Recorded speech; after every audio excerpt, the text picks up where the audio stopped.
Image, picture এবং photo তিনটের মানেই হলো ছবি, কিন্তু এদের মধ্যে তফাৎ কি? সহজ ভাষায় তফাৎ বোঝার চেষ্টা করি। প্রথমে ইমেজ। কারোর কথা ভাবার সময় আমাদের কল্পনায় যে ছবি ভেসে ওঠে সেটাই হলো ইমেজ। যেমন দেশের প্রধানমন্ত্রী হলেন শ্রী নরেন্দ্র মোদী, যে ছবি কল্পনায় ভেসে উঠলো এটাই হলো ইমেজ। টেকনিক্যালি ইমেজ ভার্চুয়াল হয়, যেটা আমাদের মোবাইল ফোন, ল্যাপটপ বা ট্যাবে থাকতে পারে। Next, picture. পিকচার শুধুমাত্র চেহারা নয়, তার সাথে আমাদের মুড এবং ব্যাকগ্রাউন্ড সবকিছুকে নিয়ে বোঝায়।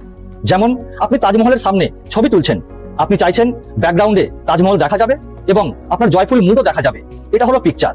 এবার ফটো। ফটো হলো আইডেন্টিফিকেশনের জন্য।